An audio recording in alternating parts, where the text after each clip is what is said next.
Can you imagine being buried alive, feeling the weight of the earth crush down on your chest, your lungs screaming for air, your voice muffled by layers of dirt, and yet somehow you survive? This isn't a scene from a horror movie. This is the true, medically baffling story of Matthew Grayson, a boy declared dead, buried, and who walked back home 3 days later. Stay with us, because what you're about to hear is one of the strangest and most emotional survival stories in American history. It was a warm Saturday afternoon in early April when 11-year-old Matthew Grayson hopped on his blue mountain bike and pedaled off toward the edge of the forest near his home in Olive Branch, Kentucky. His mother, Lydia, remembered it clearly. He had just finished a peanut butter sandwich. He was smiling. He asked if he could go sketch near the creek for a school art project. He promised he'd be back before dinner. But hours passed. The sun dipped behind the hills. No sign of Matthew. When Lydia called the sheriff at 8:13 p.m., her voice was already trembling. "My son, he hasn't come home." Within 24 hours, the entire town had joined the search. Police, bloodhounds, ATVs, drones. They found his bike near a pile of rocks, but no Matthew. People started fearing the worst. 36 hours later, Deputy James Crawley noticed a strange mound under a thicket of brush. When he pushed the leaves aside, what he saw chilled him. Disturbed soil, fresh. They dug carefully, and what they found confirmed everyone's nightmare. A boy, about Matthew's age, clothes muddy, face bruised, no pulse. He had been buried shallowly, likely in a hurry.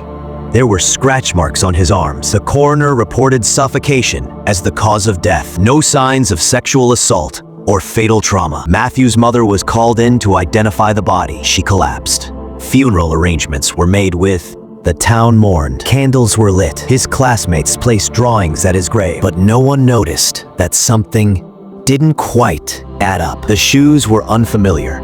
The ears seemed smaller. The scar on the left shin, not there. But grief clouds judgment, and everyone wanted closure. They buried him 3 days after the funeral. In the dead of night, Lydia Grayson was awoken by a soft, rhythmic knock on the front door. She checked the time. 3:17 a.m. Another knock. Slower, heavier. She opened the door and screamed. There, standing barefoot in the porch light, was Matthew, covered in dirt. His shirt torn, hands scraped, pale, but very much alive. He looked at her, confused. "Why are you crying?" he asked. She collapsed. Highly active brainwave patterns, almost like he had been dreaming while awake. He remembered nothing. Not the forest, not being buried, nothing. And then came the question, who was buried in Matthew's grave? At Lydia's insistence, police exhumed the buried body. A DNA test came back within 48 hours. It wasn't Matthew Grayson. It was another boy. Similar age, similar height, but from 30 miles away. The police launched an internal investigation. The coroner was suspended for negligence. The funeral director was cleared. Still, the mystery deepened. Where had Matthew been? And how did he survive? Matthew began waking up screaming. His dreams were always the same.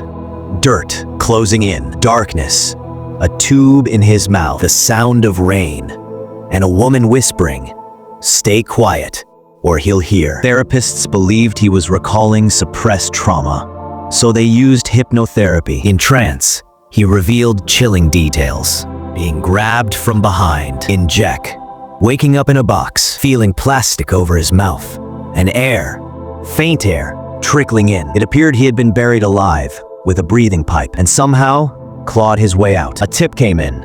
A neighbor reported seeing a man in his 50s, hauling what looked like a child-sized sack near Devil's Creek around the time of Matthew's disappearance. His name?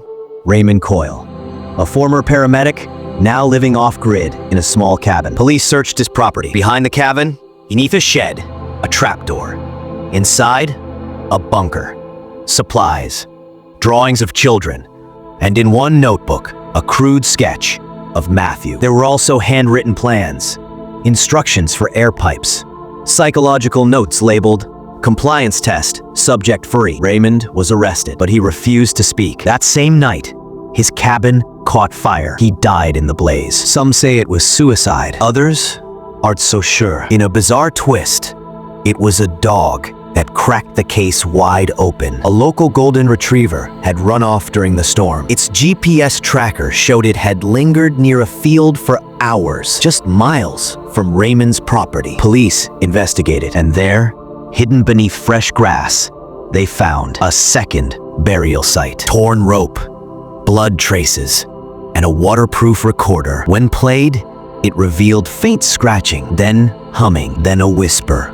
"I'm still alive." It was Matthew's voice. As police combed through Raymond's past, they uncovered sealed records from Ohio. He had fathered a son, now presumed missing. The buried child in Matthew's grave was that son. DNA confirmed it. Raymond had lost his own child years ago. Some believed he was trying to recreate him, using Matthew. He wasn't trying to kill him, but to condition him, raise him in isolation, erase his memories. And when it rained, Matthew underwent extensive therapy. He still draws pictures of tunnels, of eyes in the dark, of dirt.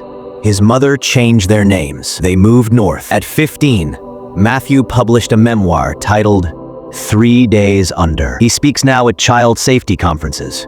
Quiet, humble. But when asked what he remembers, he says only, "I remember praying, not to be found, but to wake up." Narrator: they buried a boy, but he wasn't gone. They thought he was lost, but he found his way home.